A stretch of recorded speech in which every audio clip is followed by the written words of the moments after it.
This is a follow-up from my previous video, so if you haven't watched that one first, this video won't make any sense. Wow, that is a lot of views. I'm glad a lot of you guys enjoyed my video about which Spool 01. I really wasn't aware there's so many Spool fans out there. Since this video got a lot more attention than I was expecting, I think I'll make this follow-up video to clarify a few things and answer some common questions I got along the way. Starting with why, as in, why did I make a 12-minute long video about a spool from Half-Life 2? Well, there's actually a little bit of backstory to this. It started off with me and my friend talking about Half-Life almost 2 years ago, and out of nowhere he was just like, "And I remember that spool from the second game." Just kind of as a joke to be random. But I responded, "I think I know exactly what spool you're talking about." So I booted up Half-Life 2, shared my screen, and skipped to this part where I thought the spool was. And lo and behold, there it was. The spool we were both thinking of. Now, call it autism, but ever since that point we were obsessed with spools. And whenever we'd see one in real life or online, we'd take a picture and send it to each other. The more similar to the in-game one, the better. Fast forward 2 years and Christmas was coming. I needed something for my friend, so I decided I'd make him this in-depth video about the spool. Now, it was meant to be done by Christmas, but this video was a bit ambitious, so it got pushed back to January 3rd. So yeah, this video was a gift, meant for my friend. So you can see why I was a bit surprised when it got over 40,000 views. Since this video was a gift for my friend, there's a few inside jokes, like the music. You can hear Dave Blunt's The Cup at one point, and at the end, N.Dot's Embrace It.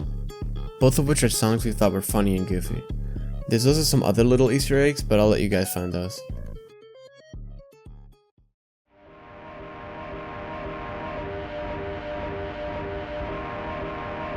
Mistakes. The main reason I want to make this follow-up video in the first place.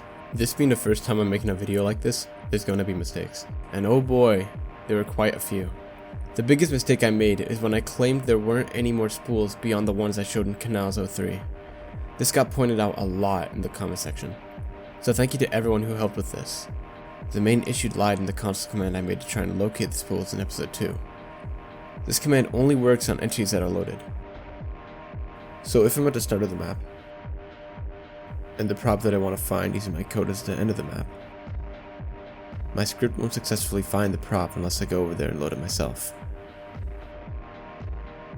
Anyways, in total I missed a staggering 9 spools, and maybe more, but I'm pretty sure I got them all. If I'm still missing any spools, feel free to comment which ones I'm missing and where I can find them. Anyways, let's go over the spools I missed in order of appearance.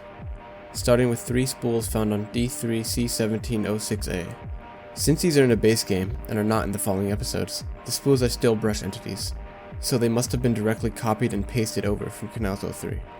These spools appear in a section of tunnel that has been flooded with toxic waste. The first 2 spools appear in and next to a blue truck. With the gravity gun, you can use these spools to get across the waste without taking damage. Once you've done that, you'll find the last spool in this level. With the gravity gun again, you can use the spool as a projectile against the zombies that rise out of the waste. Looking at their data, they're not too different from the spools we see earlier in Canals 03. The only big difference is the weight. These spools weigh exactly 5 times less than the others, which gives them the weight equivalence of dog instead of refrigerator.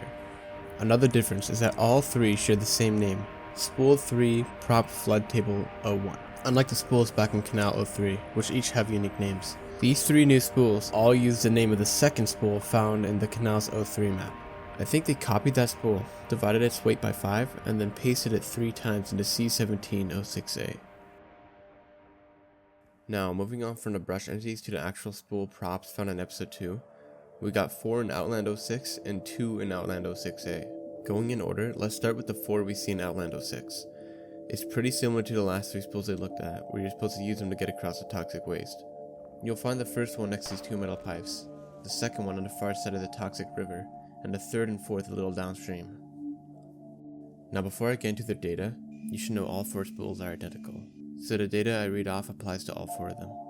But even before that, if you're not a real true spool fan and you don't care to hear about every single piece of new data related to these new spools, then I'd highly recommend you skip to the timestamp listed below.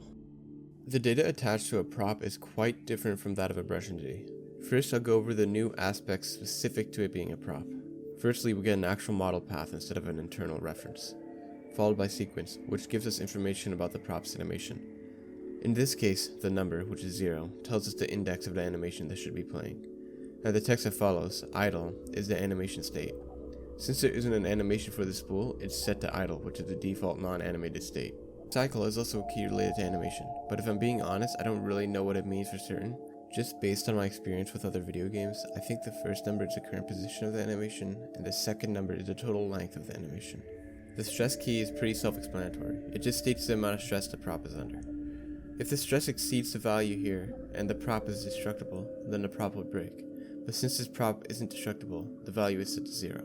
And finally, the last difference is the part of the health that shows the collision group. And also the skin. Now, let's move on to the other differences besides the object type.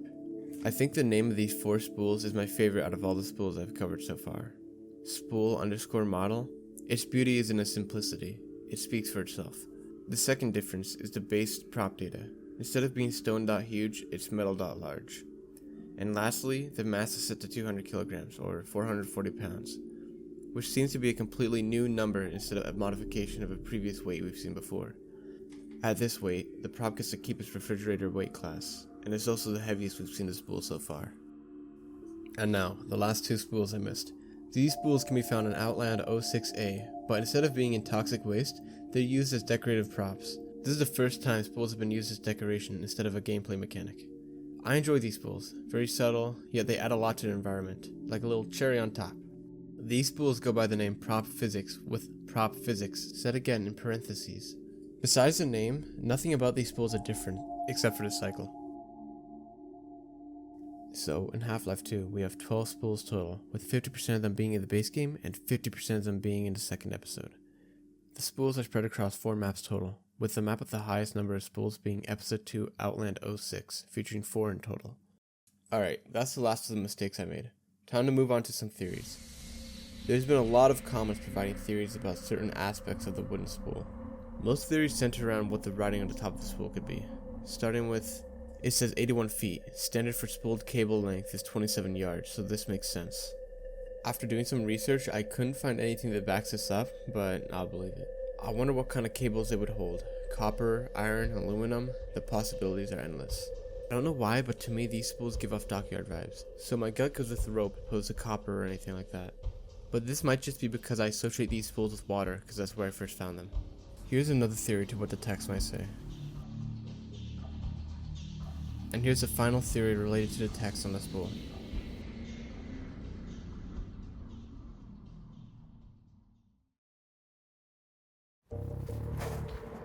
Spools in real life. I know, I can't believe they took the spool from Half-Life and made it in real life. I found this bad boy one day, driving home from work. I just saw it on the side of the street and decided to take it home. It's perfect. I mean, it's not exactly like the spool from the game, but you know what? It's pretty big. I can sit on it for this video, so it's perfect.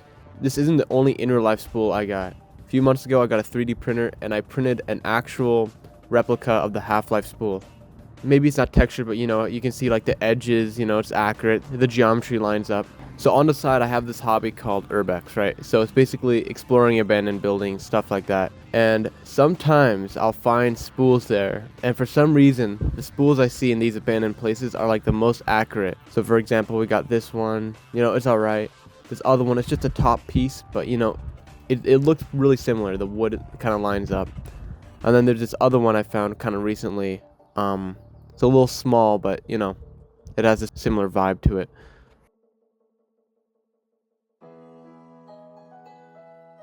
Alright, it's time to talk about this channel. I've gotten a lot of comments suggesting other props from Half-Life to talk about, but I don't know if I'll make another video like this, unfortunately. To be honest, this channel isn't really meant to be a Half-Life channel. In this case, my first real video just happened to be about the Half-Life spool. That doesn't mean there won't be any more Half-Life videos, but just don't expect all future videos to revolve around Half-Life. Also, another thing you shouldn't expect is a consistent upload schedule. I mean, as you can tell, this follow-up video is coming out 3 months after the first, when I meant to make it a week later. Well, anyways guys, thank you so much for watching this extremely boring follow-up video about a spool from Half-Life. See ya.